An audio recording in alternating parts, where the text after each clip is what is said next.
반드시 보인다. 이게 뭐야? 네가 사준 가방이 가짜라고.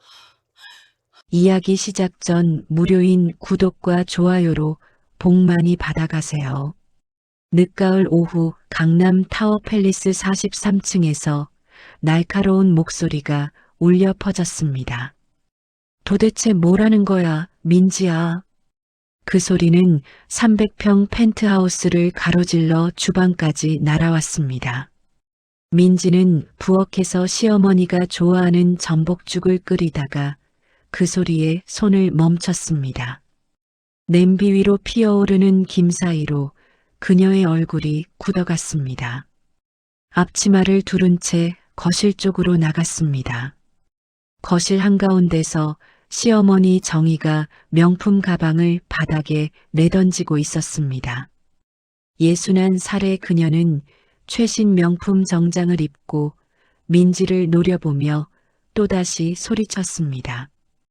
이게 뭐야? 네가 산 가방이 가짜라고? 민지의 심장이 쿵 하고 내려앉았습니다. 그 가방은 민지가 6개월 전 시어머니 생신 선물로 드렸던 것이었습니다. 당시 월급의 거의 전부를 털어 샀던 400만 원짜리 가방이었습니다. 어머니, 그게 무슨... 백화점에서 진품 확인받았어요. 짝퉁이래. 나한테 짝퉁을 선물한 거야? 민지는 떨리는 다리를 끌고 한 발짝 다가갔습니다. 그럴 리가 없어요. 제가 직접 정품 매장에서 거짓말하지 마. 너네 돈 가로채서 싼 거 사고 차액은 내가 먹은 거지? 정희의 눈썹이 치켜 올라갔습니다. 그녀는 가방을 다시 집어들더니 민지에게 던졌습니다. 가방이 민지의 어깨를 스치고 바닥에 떨어졌습니다. 민지의 목구멍이 바짝 말랐습니다. 시어머니는 항상 이랬습니다. 뭔가 마음에 안 들면 민지 탓이었습니다. 민지가 아무리 설명해도 들으려 하지 않았습니다. 죄송합니다.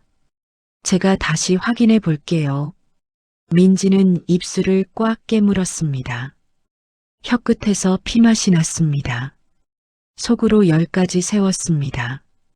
하나, 둘, 셋. 터져 나오려는 말들을 꾹꾹 눌러 담았습니다. 결혼한 지 12년이었습니다. 36이 된 민지는 22년 동안 얼마나 많은 말들을 삼켜왔는지 셀 수도 없었습니다. 시어머니 앞에서는 늘 고개를 숙였고 남편 앞에서는 늘 한 발짝 뒤에 섰습니다. 그게 현명한 거라고, 참으면 언젠가 나아질 거라고 믿어왔습니다. 하지만 오늘은 유독 가슴이 먹먹했습니다. 바닥에 나뒹구는 가방이 마치 자신의 존엄이 짓밟히는 것 같았습니다. 정희는 민지의 침묵을 당연하다는 듯 받아들였습니다. 그녀는 소파에 앉으며 냉소적으로 말했습니다. 이 집은 말이야, 내가 있을 곳이 아니야. 우리 준혁이는 재벌가 며느리감이랑 결혼했어야 했어. 너 같은 평범한 애가 아니라. 민지는 고개를 들지 못했습니다. 이 펜트하우스는 시부모님 소유였습니다. 남편 준혁은 아버지 회사의 전무였지만 실질적 경영권은 없었습니다. 모든 것이 시아버지와 시어머니 손에 달려 있었습니다. 정희가 거실을 가로질러 방으로 걸어갔습니다. 그녀의 하이힐이 대리석 바닥 위에서 딱딱 소리를 냈습니다. 민지는 그 뒷모습을 바라보며 눈시울이 뜨거워지는 것을 느꼈습니다. 그때 현관문이 열리는 소리가 들렸습니다. 민지의 남편 준혁이 들어왔습니다. 39의 그는 명품 수트를 입고 가방을 든 모습이 날렵해 보였습니다. 어머니 계세요? 준혁이 구두를 벗으며 말했습니다.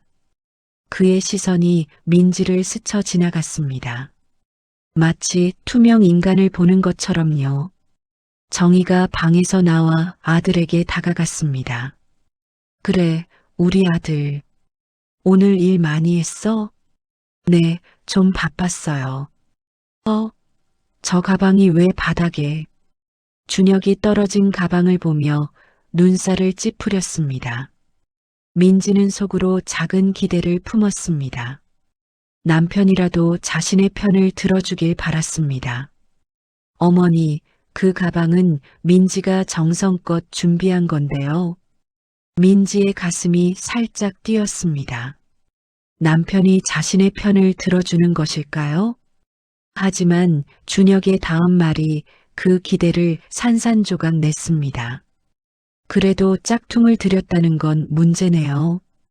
민지야, 다음부턴 나한테 먼저 물어봐. 어머니께 드릴 선물은 내가 고를게. 민지는 그 말에 숨이 막혔습니다. 짝퉁이 아니었습니다. 분명 정품 매장에서 샀습니다. 하지만 남편은 시어머니 말만 믿었습니다. 준혁이 안방으로 들어가면서 민지를 흘기 보았습니다. 저녁은 뭐야? 전복죽 끓이고 있어요. 어머니가 좋아하시니까요. 또 죽? 고기 좀 구워줘. 오늘 피곤해. 민지는 고개를 끄덕였습니다. 전복죽을 끓이면서 동시에 고기까지 굽는 건 쉽지 않았습니다. 하지만 거절할 수 없었습니다. 거절하면 또 잔소리를 들어야 했습니다. 부엌으로 돌아온 민지는 전복죽 냄비를 확인하고 냉장고에서 고기를 꺼냈습니다. 손이 덜덜 떨렸습니다. 아까 가방이 날아오던 장면이 계속 머릿속에 맴돌았습니다. 저녁 식사 시간이 되었습니다. 민지는 상을 차리고 음식을 날랐습니다. 전복죽, 불고기, 나물 4가지, 김치, 그리고 정희가 좋아하는 젓갈까지 6번을 오가며 상을 완성했습니다. 정희와 준혁이 상 앞에 앉았습니다. 민지는 그들 옆에 조용히 자리를 잡았습니다. 준혁이 젓가락을 들더니 불고기를 한 점 집어 먹었습니다. 그리고 얼굴을 찌푸렸습니다. 싱거워. 간 좀 맞춰서 해. 민지는 얼른 간장 종지를 내밀었습니다. 죄송해요. 여기 간장 있어요. 정희가 전복죽을 한 숟가락 떠먹더니 코웃음을 쳤습니다. 우리 아들한테 제대로 된 것 하나 못 해주네. 요리학원을 다녔다던 게 뭐야? 돈만 날렸네. 민지의 손이 멈췄습니다. 요리학원. 그것은 민지가 결혼 전에 다녔던 곳이었습니다. 요리를 잘하면 시댁에서 인정받을 수 있을 거라고 생각했었죠. 하지만 시어머니와 남편에게 그것은 아무 의미가 없었습니다. 준혁이 말을 보탰습니다. 그러게요. 요리도 그렇고 살림도 그렇고 차라리 집안일은 가사도우미 쓰지. 민지는 입술을 꽉 깨물었습니다. 12년 동안 이런 말을 수도 없이 들어왔습니다. 처음에는 분노가 치밀었지만 이제는 무감각해져 있었습니다. 아니, 무감각해졌다고 믿고 있었습니다. 하지만 오늘은 달랐습니다. 가방이 날아오던 순간, 짝퉁이라고 모욕당하던 순간, 민지의 마음속에서 뭔가가 흔들리기 시작했습니다. 식사가 끝나고 민지는 설거지를 하면서 창밖을 바라보았습니다. 어둠이 내린 서울의 야경이 보였습니다. 빌딩 숲 사이로 한강이 반짝이고 있었습니다. 남편 준혁이 생각났습니다. 12년 전 그는 다정한 남자였습니다. 민지의 손을 잡고 미래를 약속했었죠. 우리 둘이서 행복하게 살자고 말했던 그 남자가 이제는 시어머니 편에 서서 민지를 무시하고 있었습니다. 민지는 어린 시절을 떠올렸습니다. 평범한 중산층 가정에서 자랐습니다. 아버지는 회사원, 어머니는 초등학교 교사였습니다. 화목한 가정이었죠. 하지만 준혁과 결혼하면서 모든 것이 달라졌습니다. 준혁의 집안은 중견 건설사를 운영하는 재벌가였습니다.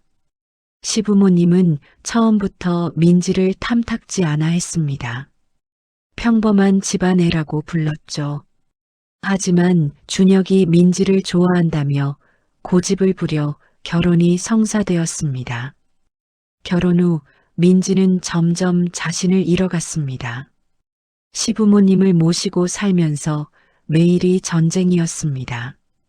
아침마다 상 차리고 저녁마다 설거지하고 시어머니 시중 들고 민지의 꿈도 함께 사라져갔습니다. 설거지를 마치고 민지는 베란다로 나왔습니다. 밤 공기가 차가웠습니다. 그녀는 난간에 기대어 섰습니다. 43층 높이에서 내려다보는 서울의 야경은 화려했습니다. 하지만 민지의 마음은 텅 비어 있었습니다. 그때였습니다. 안방에서 정희와 준혁의 목소리가 들려왔습니다. 문이 열려 있어서 소리가 새어나왔습니다. 준혁아, 민지가 아무래도 마음에 안 들어. 12년이 됐는데 애도 없고 집안에 도움도 안 되고. 알아요, 어머니. 저도 요즘 생각이 많아요. 다른 여자 알아봐. 내 친구 딸 중에 괜찮은 애가 있어. 의사래. 민지는 숨을 죽였습니다. 심장이 쿵쾅쿵쾅 뛰었습니다. 다른 여자라니요? 남편이 뭐라고 대답할까요? 수진이요? 준혁의 목소리가 들렸습니다. 이수진? 민지는 그 이름을 알고 있었습니다. 시어머니 친구의 딸로 성형외과 전문의였습니다. 가끔 집에 놀러와서 민지에게 친한 척했습니다. 수진이 그 예쁘장하고 똑똑한 애. 네, 요즘 자주 만나고 있어요. 민지의 손이 난간을 움켜쥐었습니다. 피가 거꾸로 솟는 것 같았습니다. 자주 만나고 있다니요. 그게 무슨 뜻인지 민지는 너무나 잘 알았습니다. 하지만 그녀는 문을 박차고 들어가지 않았습니다. 소리를 지르지도 않았습니다. 민지는 그 자리에 서서 눈물만 흘렸습니다. 차가운 밤 공기가 그녀의 젖은 뺨을 스쳤습니다. 이 순간 민지의 마음속에서 뭔가가 변하기 시작했습니다. 12년간 쌓아온 인내의 벽에 균열이 생겼습니다. 아직은 작은 틈이었지만 그것은 점점 벌어질 것이었습니다. 민지는 난간에서 손을 뗐습니다. 그리고 조용히 자신의 방으로 향했습니다.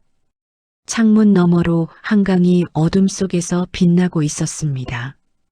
민지는 침대에 앉아 한참을 멍하니 있었습니다. 머릿속이 복잡했습니다. 시어머니의 모욕, 남편의 배신, 모든 것이 뒤엉켜 있었습니다. 하지만 한 가지는 분명해졌습니다. 더 이상 이대로는 안 되겠다는 것이요. 언제까지 참기만 할 수는 없었습니다. 민지는 휴대폰을 집어들었습니다.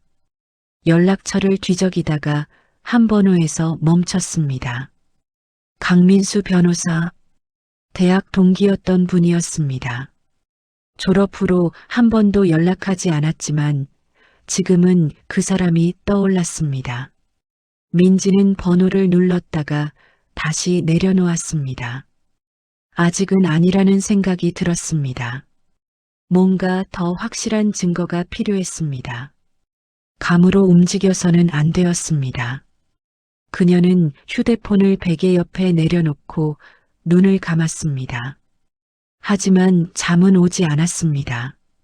자주 만나고 있어요 라는 말이 계속 귓가에 맴돌았습니다. 민지는 밤새 뒤척였습니다.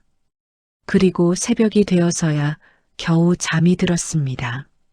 마이너스 마이너스 마이너스.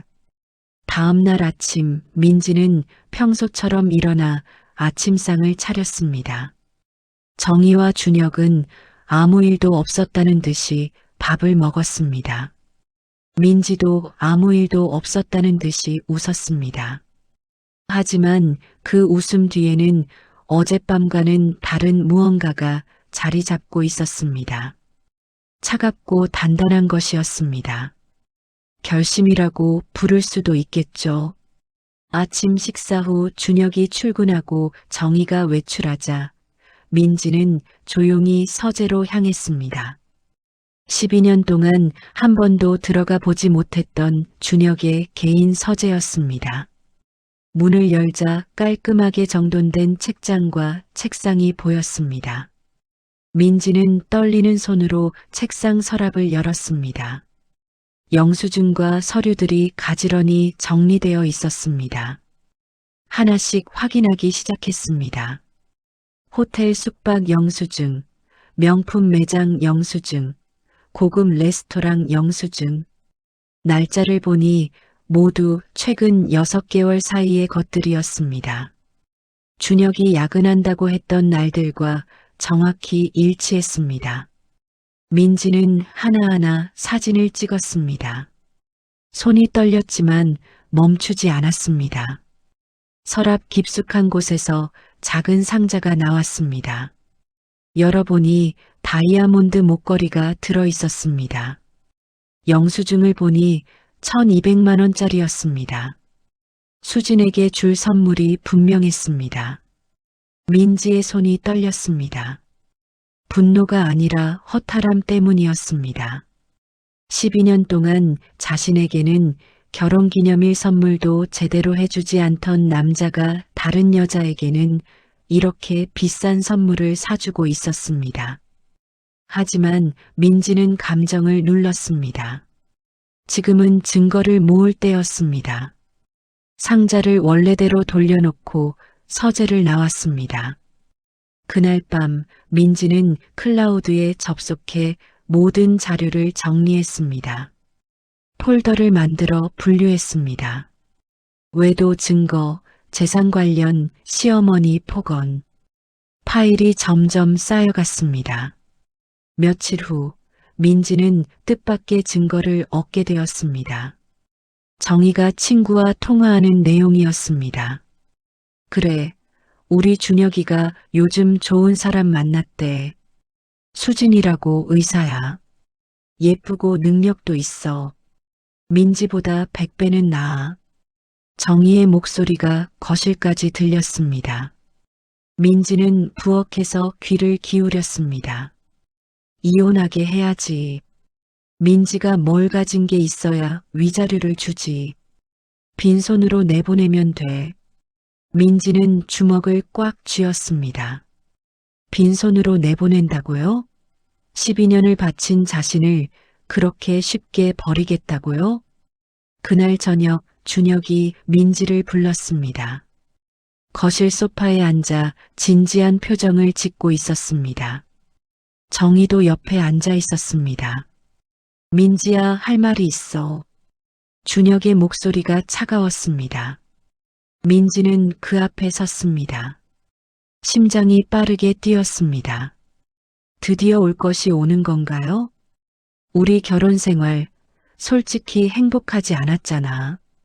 준혁이 말을 이었습니다. 나도 생각을 많이 했어. 이제 서로 다른 길을 가는 게 맞는 것 같아. 민지는 아무 말도 하지 않았습니다.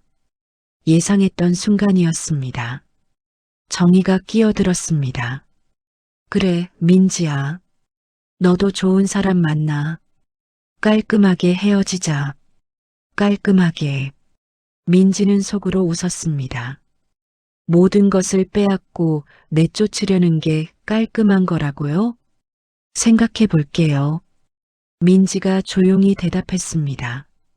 준혁과 정희의 얼굴에 당황한 빛이 스쳤습니다. 바로 동의할 줄 알았던 모양입니다. 뭘 생각해? 빨리 결정해. 정희의 목소리가 날카로워졌습니다. 중요한 일이니까요. 며칠만 시간을 주세요. 민지는 고개를 숙이고 방으로 들어갔습니다. 문을 닫자마자 입꼬리에 미소가 번졌습니다. 그들이 먼저 이혼을 꺼냈습니다. 민지는 휴대폰을 꺼내 강민수 변호사에게 메시지를 보냈습니다. 민수야, 나 민지야. 12년 만에 연락해서 미안해. 상담 좀 받고 싶어? 잠시 후 답장이 왔습니다. 민지야, 오래간만이다. 무슨 일이야? 언제든 연락해. 민지는 휴대폰을 내려놓고 창밖을 바라보았습니다. 밤하늘에 별이 빛나고 있었습니다. 이제 진짜 시작이었습니다. 침묵의 시간은 끝났습니다. 민지는 조용히 눈을 감았습니다. 어머니의 얼굴이 떠올랐습니다. 내가 옳다고 생각하는 일을 해라고 하셨던 어머니의 말씀이 귓가에 맴돌았습니다. 이제 곧 모든 것을 되찾을 수 있을 것이었습니다. 민지의 입술이 단단하게 다물어졌습니다. 떨림은 없었습니다. 두려움도 없었습니다. 오직 차가운 결심만이 그녀의 눈 속에서 빛나고 있었습니다. 마이너스. 일주일 후 민지는 강민수 변호사를 만났습니다. 홍대 근처의 조용한 카페였습니다. 민수는 12년 전과 크게 달라지지 않았습니다. 단정한 정장을 입고 부드러운 미소를 짓고 있었습니다. 민지야, 오래간만이다. 그동안 어떻게 지냈어? 응, 그냥 살았어. 민지의 목소리가 떨렸습니다. 민수가 그녀의 손을 살짝 잡았습니다. 괜찮아. 천천히 이야기해봐. 민지는 깊게 숨을 들이쉬고 지난 12년간의 이야기를 쏟아냈습니다. 시어머니의 모욕, 남편의 무시, 그리고 외도. 민수는 조용히 들으며 메모했습니다. 증거는 있어? 응, 여기. 민지는 태블릿을 꺼내 정리해둔 파일들을 보여줬습니다. 영수증, 사진, 녹음 파일. 민수의 눈이 커졌습니다. 와, 이 정도면 완벽해. 근데 민지야, 넌 뭘 원해? 이혼? 아니면 혼내주기? 민지는 잠시 침묵했습니다. 그리고 천천히 입을 열었습니다. 둘 다. 이혼하되 내가 받을 건 다 받고 싶어. 민수가 고개를 끄덕였습니다. 좋아. 그럼 위자료 청구와 재산 분할을 준비하자. 근데 민지야, 한 가지 물어볼게. 너희 집 재산 구조 아니? 잘 모르겠어. 다 시아버지, 시어머니 명의일 거야. 준혁은 월급쟁이고. 민수가 턱을 괴었습니다. 그럼 일단 재산 조회부터 해야겠다. 혹시 준혁 명의로 된 게 있을 수도 있어. 알겠어. 필요한 거 있으면 말해줘. 민지는 카페를 나서며 가슴이 두근거렸습니다. 이제 진짜 시작이었습니다. 마이너스. 2주일 후 민수에게서 전화가 왔습니다. 민지야, 긴급하게 만나야 할 것 같아. 지금 시간 돼? 응, 어디로 갈까? 내 사무실로 와. 주소 문자로 보낼게. 1시간 후 민지는 강남역 근처 법률사무소에 도착했습니다. 민수는 심각한 표정으로 그녀를 맞았습니다. 민지야, 앉아. 중요한 걸 발견했어. 민수가 서류 뭉치를 내밀었습니다. 민지는 떨리는 손으로 받아들었습니다. 이게 뭐야? 등기부등본이야. 준혁 명의로 된 부동산 목록. 민지의 눈이 커졌습니다. 첫 페이지에 적힌 주소가 낯익었습니다. 이거 우리 집? 응. 타워 팰리스 그 집, 준영 명의야. 시부모님 명의가 아니라 민지의 손이 떨렸습니다. 12년 동안 시어머니 소유인 줄 알았던 그 집이 남편 명의였다니요. 그리고 이것 봐. 민수가 다른 서류를 펼쳤습니다.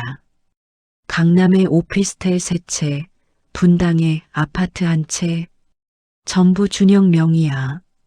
시가총액 약 50억. 민지는 숨이 막혔습니다. 50억이라고요? 어떻게 이런 걸? 결혼 전후로 취득한 거야. 일부는 시아버지한테 증여받은 것 같고, 일부는 본인이 산 것 같아. 근데 문제는 민수가 말을 멈췄습니다. 뭐, 이 부동산들 전부 대출이 없어. 현금으로 샀다는 얘기야. 그리고 민수가 마지막 서류를 꺼냈습니다. 회사 지분 증서야. 시아버지 회사 지분 15%가 준영 명의로 되어 있어. 이건 약 200억 정도 가치야. 민지는 의자에 주저앉았습니다. 머릿속이 하얘졌습니다. 그럼 준혁이가 응, 준혁은 월급쟁이가 아니야. 숨겨진 재산만 250억이 넘어. 그리고 민지야, 너 결혼한 지 12년이지? 응. 그럼 재산 분할 대상이야. 결혼 중 형성된 재산은 절반씩 나눠야 해. 민지의 눈에서 눈물이 흘러내렸습니다. 하지만 이번 눈물은 슬픔이 아니었습니다. 분노였습니다. 저 사람들이 나를 가난한 줄 알고, 응, 너한테 재산이 없다고 생각하고 빈손으로 쫓아내려던 거야. 근데 법적으로는 내가 125억을 받을 수 있어. 민지는 주먹을 꽉 쥐었습니다. 손톱이 손바닥에 파고들었지만 아프지 않았습니다. 민수야. 응? 이거 언제 청구할 수 있어? 이혼할 때 그들이 협의 이혼 서류 내밀면 그때 재산분할 청구하는 거야. 알겠어. 민지의 눈빛이 차갑게 변했습니다. 3일 후 준혁이 이혼 서류를 내밀었습니다. 민지야, 생각해봤는데 빨리 정리하는 게 좋을 것 같아. 여기 서명만 하면 돼. 민지는 서류를 받아들었습니다. 위자료란에는 영원이라고 적혀 있었습니다. 위자료는 너도 알잖아. 우리 재산이 없는 거 어머니, 아버지 명의니까 그냥 깔끔하게 헤어지자. 민지는 고개를 끄덕였습니다. 알겠어. 서명할게. 준혁의 얼굴에 안도의 빛이 스쳤습니다. 너무 쉬웠다는 표정이었습니다. 그럼 내일 구청 가자. 이혼 신고하게. 응. 민지는 서류를 들고 방으로 들어갔습니다. 문을 닫자마자 민수에게 전화했습니다. 민수야, 내일이야. 알았어. 준비 다 됐어. 구청 앞에서 보자. 다음 날 오전 10시 민지와 준혁은 구청에 도착했습니다. 준혁은 기분이 좋아 보였습니다. 콧노래까지 흥얼거렸죠. 자, 여기 들어가서 신고하면 돼. 준혁이 민지를 이끌었습니다. 하지만 민지는 움직이지 않았습니다. 준혁아, 잠깐만. 왜? 민지는 가방에서 서류 봉투를 꺼냈습니다. 이것 좀 봐. 뭔데? 준혁이 봉투를 받아 열었습니다. 그리고 얼굴이 하얗게 질렸습니다. 이게 뭐야? 재산분할 청구서야. 그리고 위자료 청구서. 민지의 목소리가 차갑게 울렸습니다. 타워 팰리스, 강남 오피스텔 3채, 분당 아파트, 그리고 회사 지분 15%. 전부 내 명이더라. 준혁의 손이 떨리기 시작했습니다. 어떻게 12년이야, 준혁아. 12년 동안 나한테 거짓말한 거지? 재산 없다고. 시어머니 눈치 봐야 한다고. 민지의 눈에서 눈물이 흘렀습니다. 하지만 목소리는 흔들리지 않았습니다. 그리고 수진이랑 만난 거 다 증거 있어. 호텔 영수증, 선물 영수증, 문자네요. 내가 회사 카드로 수진이 성형시술비까지 결제한 것까지. 준혁이 뒤로 비틀거렸습니다. 민지야, 이건 법대로 하자.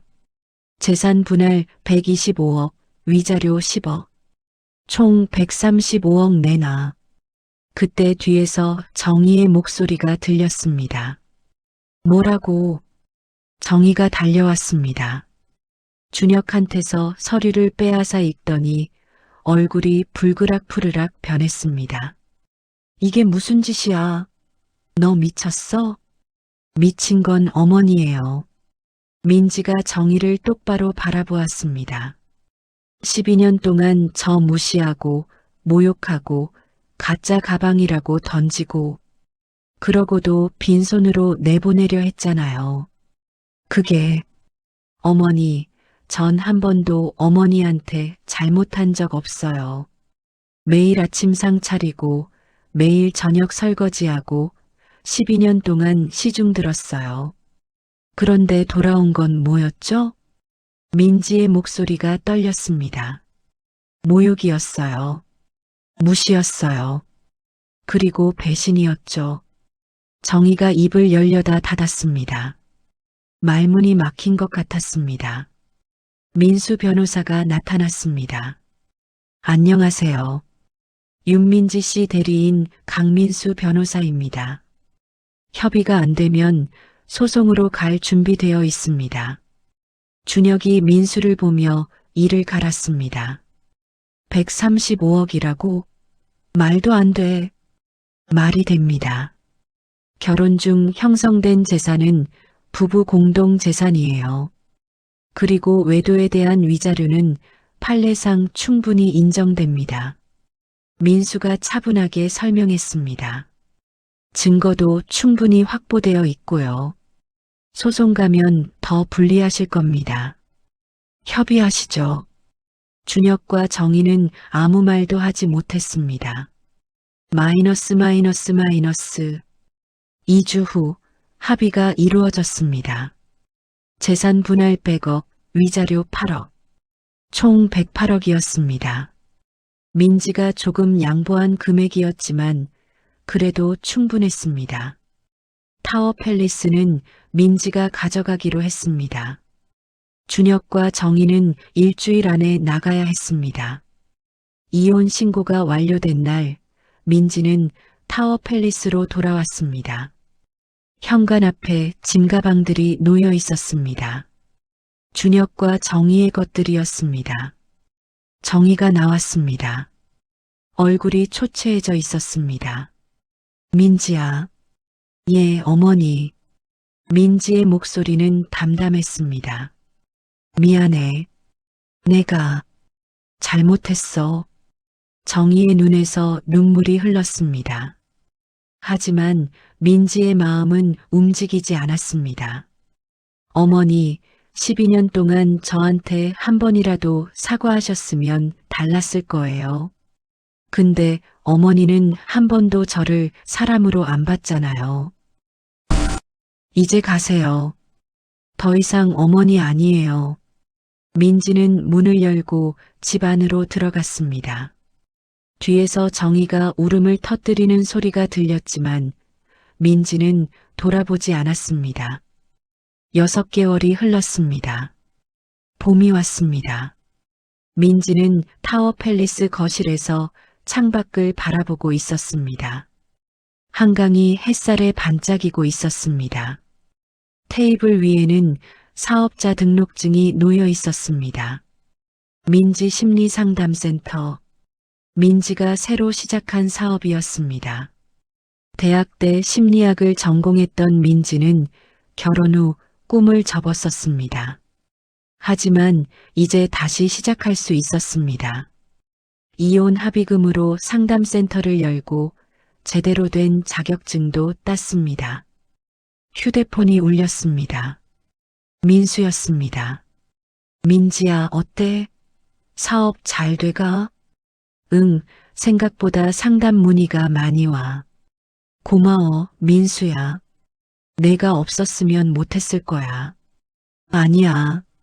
내가 해낸 거야. 12년 동안 참고 견딘 것도, 증거 모은 것도, 당당하게 맞선 것도 전부 내 힘이야. 민지의 눈가가 촉촉해졌습니다. 근데 있잖아. 응? 준혁이랑 수진이 결혼한대. 민지는 잠시 침묵했습니다. 그리고 조용히 웃었습니다. 그래, 잘 됐네. 서로 잘 어울리는 것 같아. 정말 괜찮아? 응. 이제 아무 감정도 없어. 오히려 고마워. 저 사람 덕분에 내가 누군지 알게 됐으니까. 전화를 끊고 민지는 다시 창밖을 바라보았습니다. 한강 위로 유람선이 지나가고 있었습니다. 민지는 미소 지으며 중얼거렸습니다. 침묵은 약자의 무기가 아니야. 준비된 사람의 칼이지. 그날 저녁 민지는 상담센터 개소식을 열었습니다. 대학 동기들, 친구들이 모여들었습니다. 민지의 어머니도 오셨습니다. 딸, 정말 자랑스럽구나. 어머니가 민지를 꼭 안아주셨습니다. 엄마, 이제 시작이야. 나랑 비슷한 처지의 여자들 도와주고 싶어. 참지 말고 당당하게 맞서라고 말해주고 싶어. 그래, 잘할 수 있을 거야. 개소식이 끝나고 손님들이 떠난 후 민지는 혼자 센터에 남았습니다. 벽에 걸린 액자를 바라보았습니다. 침묵은 약자의 무기가 아니다. 준비된 사람의 칼이다. 민지가 직접 써서 액자에 넣은 문구였습니다. 창밖으로 서울의 야경이 펼쳐져 있었습니다. 민지는 깊게 숨을 들이쉬었습니다. 12년간의 침묵이 끝났습니다. 이제 민지의 새로운 삶이 시작되었습니다. 누구도 무시할 수 없는 당당한 삶이요. 민지는 창가에 서서 밤하늘을 올려다보았습니다. 별이 빛나고 있었습니다. 고마워, 과거의 나. 참아줘서. 그리고 안녕, 과거의 나.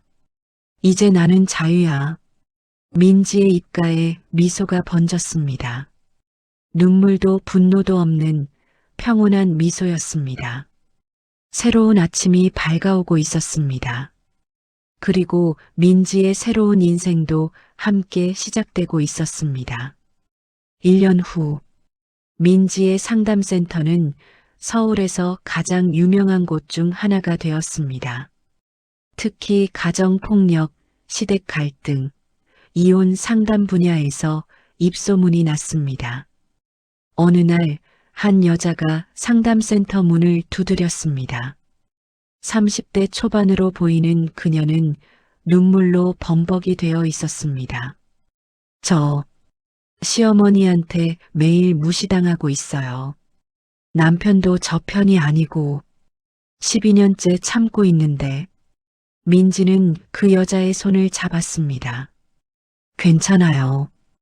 여기 오신 것만으로도 용기 낸 거예요. 민지는 그녀에게 차를 따라주며 조용히 말했습니다.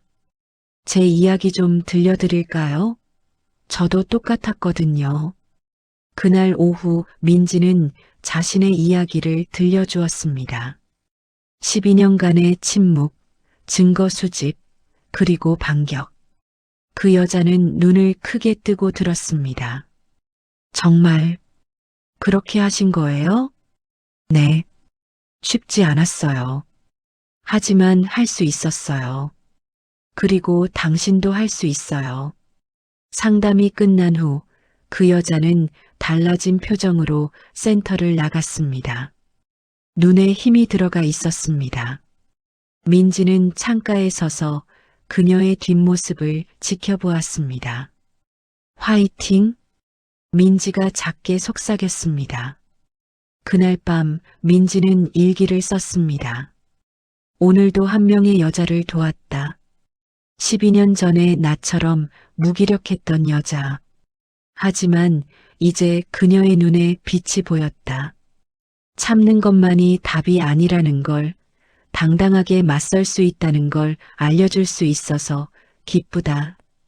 과거의 나에게 말해주고 싶다. 침묵은 미덕이 아니야.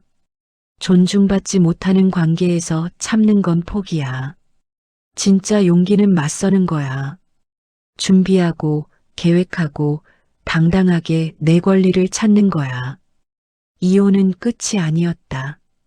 새로운 시작이었다. 그리고 나는 이제 진짜 행복해. 민지는 일기장을 덮고 미소 지었습니다. 창밖으로 서울의 밤이 빛나고 있었습니다. 민지의 미래도 함께 빛나고 있었습니다. 마이너스 마이너스 마이너스. 사랑하는 사람을 지킨다는 건 때로는 익숙한 것들과 멀어지는 용기를 필요로 합니다. 진짜 가족은 피가 아니라 서로를 향한 존중으로 만들어지는 것이 아닐까요? 침묵은 약자의 무기가 아닙니다. 준비된 사람의 칼입니다. 오늘도 귀한 시간으로 찾아주신 구독자 한 분 한 분 사랑하고 축복합니다.